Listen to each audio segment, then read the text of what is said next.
I almost started this video by saying good morning. I think that's a sign that I've been vlogging too much.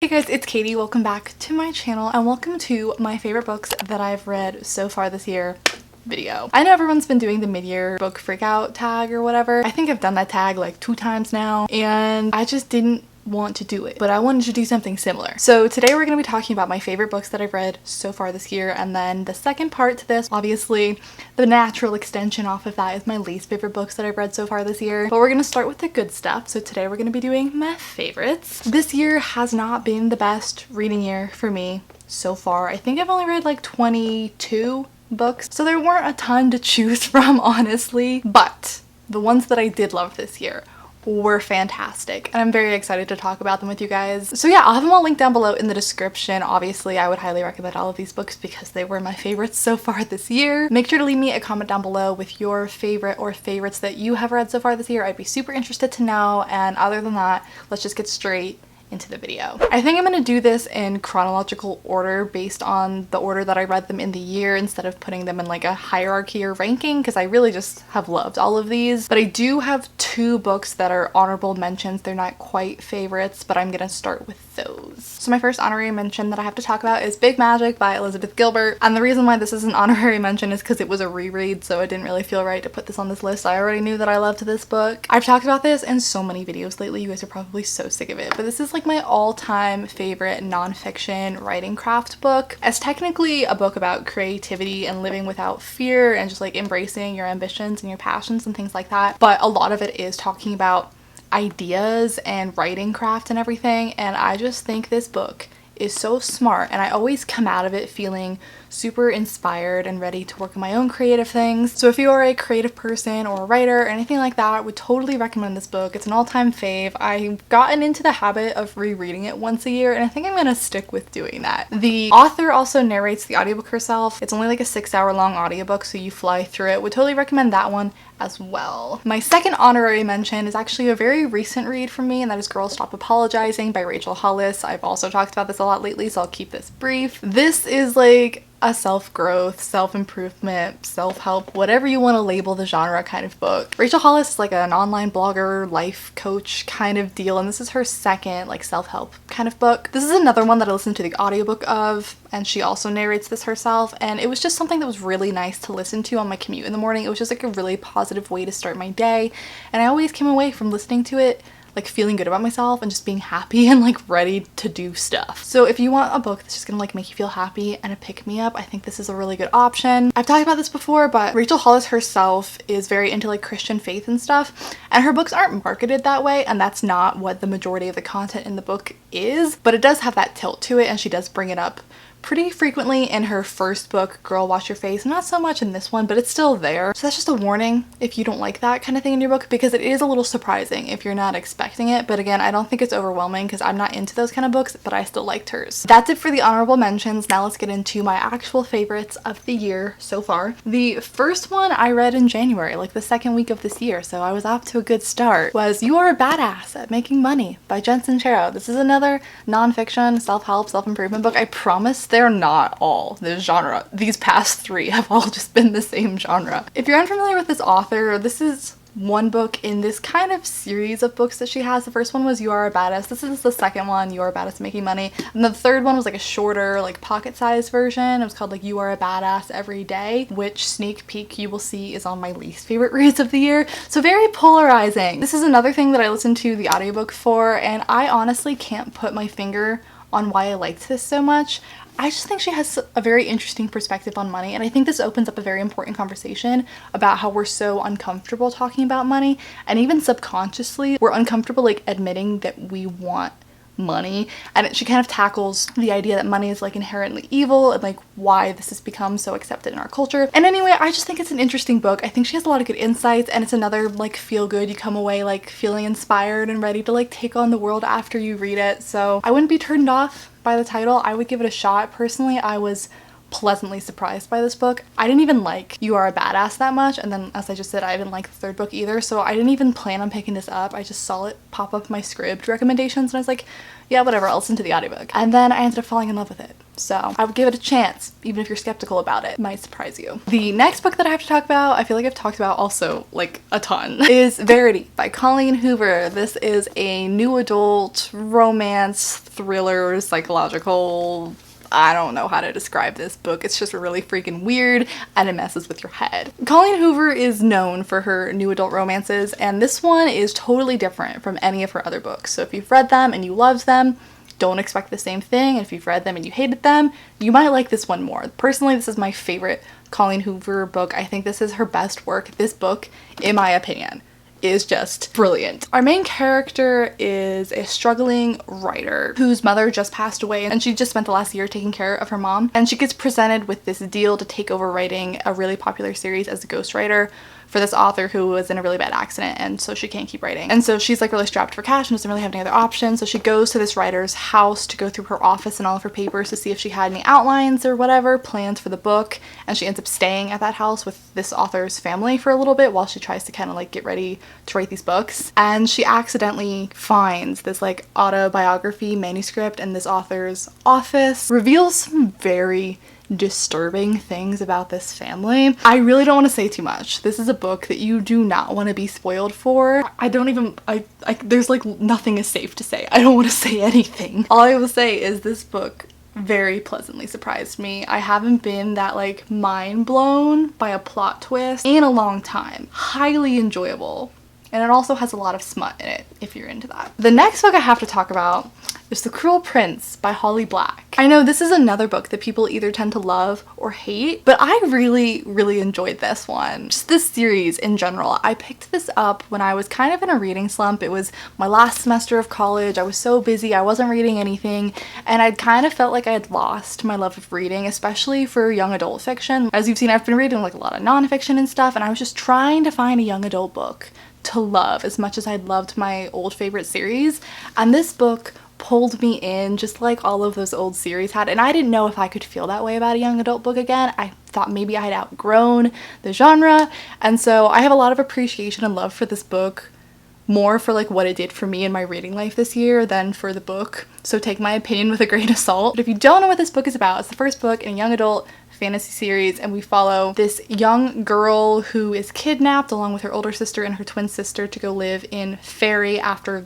this fairy who kidnaps them killed her parents. And then she has to grow up in Fairy as a mortal, and all fairies like hate mortals, and so she's like bullied really severely and all of that kind of stuff. I think what this book is most known for is the enemies to lovers trope, which I'm a sucker for it. But actually, the romance in this book is my least favorite part. It's also the least present aspect of this book. So if you go into this book thinking it's a romance, you will be sorely disappointed, especially in the sequel, because it's like not there, like at all. A major complaint for this series is that the world building is pretty lackluster, and it kind of feels like a contemporary book in a fantasy setting, and that's 100% true, but that's actually kind of why I liked the book. I'm not a huge fan of high fantasy, and so the fact that this is so easily accessible, even if you don't like fantasy, is actually attractive to me rather than like a con of the book. So it really just depends on your preference. But yeah, it's like an addictive page turner. I couldn't put it down. I fell in love with it. I just totally fell into the story. Would totally recommend if you need something to get you out of a reading slump. And the third book in the trilogy got pushed up. It was supposed to be released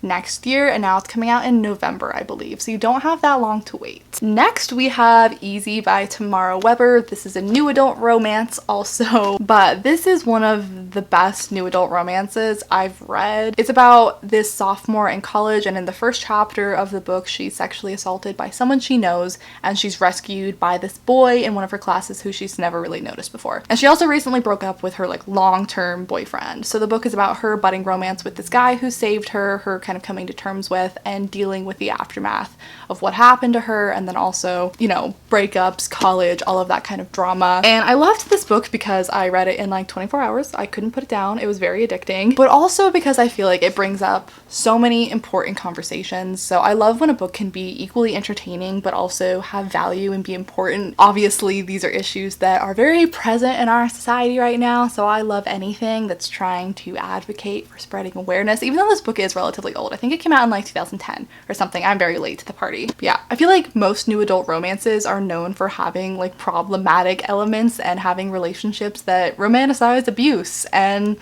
I'm not into that, so I've been staying away from a lot of new adult romances lately, but this one does not have that, and it was very refreshing and very cute. The next book that I have to talk about, I'm really excited about. This was a very pleasant surprise for me. I did not expect to love this book as much as I did. And that is An Ember in the Ashes by Sabaa Tahir. I know everyone's already read this series. I'm the last human being on earth to pick it up. But like I was saying earlier, I'm not a huge fan of high fantasy. I like my fantasy, but I like my watered down for dummies version of fantasy. The really high world building, like, it's just too much to wrap my head around. It's too hard to get into, and unless I'm like really dedicated to getting into the story, I don't have enough patience for it. I'm lazy. That's what it comes down to. This fantasy world, I loved the world building in here, and I loved that it didn't get thrown at me in the first chapter to the point where I felt like I was drowning and I couldn't get into it. That's what turns me off about fantasy series. It's if I can't understand what's happening in the first chapter, I give up on it. I'm like, no, I don't want to do this. And this book, it introduces the world building slowly enough and like very clearly enough that you can wrap your head around it very easily. And that's what I need. I need the for dummy versions of fantasies. This book follows two different point of views if you, for some miracle, also haven't read the series. And basically we have this all-powerful government who has this one like sector of people. They're called the scholars, and they're treated worse than everyone else in this society. They've been conquered. A lot of them are slaves. They don't really have a lot of freedom. And so one of our main characters is from there. And then one of our main characters is one of the like students at this academy that trains soldiers for this government. And our main character, who's in this like conquered society, she becomes a slave. And then the tagline is like, one of them is a slave, one of them's a soldier, neither of them is free. And it's a very interesting dynamic between the two. And at first I was like annoyed with the book. I thought I wasn't gonna like it because part of the book is this like trial, and I feel like every young adult book, especially fantasy, has trials in it. It's a trope that I'm not a fan of. And it wasn't until actually reading this book that I'd really thought about it. I was like, how many books have like these like trials of some nature in them? So many. So many. The only time I ever actually liked it was the fourth Harry Potter, probably because that was the first time I had seen it and I didn't realize that that was such a common thing. But anyway, I was very pleasantly surprised. I'm hesitant though about the series overall because everyone says the second book is really good, but I've seen lately that people didn't really like the third book in the series, and I had originally thought it was a trilogy. Apparently there's a fourth book, so that's a lot of books to read, man. So if you've read the whole series, let me know what you thought about it. Let me know if you think I should continue. I'm leaning towards yes. But if I don't do it soon, and I forget everything that happened in this book, we all know I'm not gonna reread it, and then I will never continue on with the series. Maybe I'll pick up the rest of the series next month before I forget everything that happened in this one. Because otherwise, let's be real, it's just never gonna happen. And now I think we are down to my final favorite book that I have read so far this year. I said I wasn't doing this in any order, but honestly this one might be my favorite. For very weird reasons. This is a very weird read for me. Do I have any guesses? Do I have any guesses? I don't think any of you will guess this. My last favorite book that I have to recommend for you is I Miss You When I Blink by Mary Laura Philippou. What? Yeah, this is a collection of essays. I picked this up on a whim. Again, this popped up in my Scribd recommendations thing, and I was intrigued. And I've also just been on this nonfiction kick lately, so I was like, yeah, this seems like something I would be in the mood for right now. And so I started off by reading it physically, and I was actually like annotating the heck out of this book. As you can see, it got like highlights, all kinds of stuff. And then I ran out of things to listen to while I was at work, so I ended up finishing it on the audiobook, and I actually really liked the audiobook. Would totally recommend. You know how when you're listening to like podcasts and you just really like the person's voice, like you could listen to them talk about nothing all day long? That's how I felt listening to this audiobook. So I don't know if I really liked the book that much or if I just liked listening to this woman speak. But yeah, this is just a collection of essays, and the title, I Miss You When I Blink, actually comes from her son. When he was like 6 years old, he was just like making these weird rhymes, and he said, I miss you when I blink, I miss you in a sink, and like things like that. And she heard him say like, I miss you when I blink, and zeroed in on that and like put it on a cork board, and then came back to it like 20 years later to write this book. And she kind of uses it as like a mantra, like something that she repeats to herself. And I'm gonna butcher the way that she explained this, but I thought it was fascinating. She kind of thought of it like she missed the other versions of herself, like the past versions of herself, but also like the potential versions of herself, like what she could have done, who she could have been had she made different decisions. And she talks about her struggles with like mental illness and getting caught up in like how her life could have turned out differently and stuff. It's just a very fascinating kind of stream of consciousness, and I loved it. I have lived nowhere near a similar life as this woman, but I related to like everything she said. It's just so authentic and honest, and I love the way that she writes, which is why I was like highlighting the heck out of it in the beginning, not because it was like an important point in the book, just because I thought it was a really pretty sentence and I loved the way that she put the words together. I'm like fangirling over this book, but it was so freaking good. So yeah, highly recommend this one. Obviously, I really enjoyed physically reading it because I feel like you can appreciate the language and the sentences more when you can visually see them. So if you're a writer and you really like seeing how other people write, totally physically read this. But if you're more of like, I like podcasts, I like people's voices, I like listening to people tell me stories, then listen to the audiobook. She's got a nice voice and it has just like a nice rhythm to it. It's very pleasant to listen to. Or do what I'm gonna do. I listened to the majority of this on audiobook, and now I want to go back and reread it in the physical form because I loved it that much. So yeah, those are all of my favorite books that I've read so far this year. I didn't even have that many to talk about, but this is still a long video. I don't know why I talk so much. Anyway, thank you guys so much for watching. I hope you found a book in here that maybe piqued your interest and you want to go check out, and I hope you enjoy it if you pick it up. If you do, come back after you read it and tell me if you liked it. I would really love to know. That's my favorite thing, when people tweet me or something saying I read this because of you and I loved it. I get so much happiness out of that. Thank you for telling me.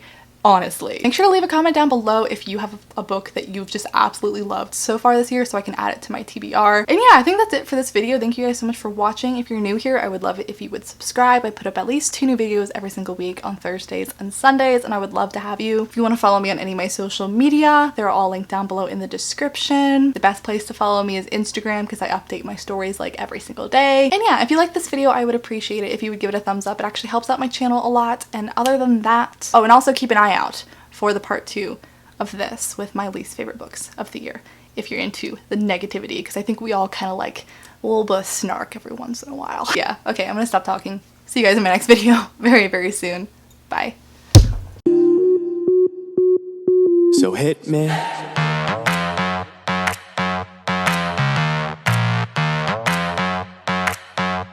So hit me.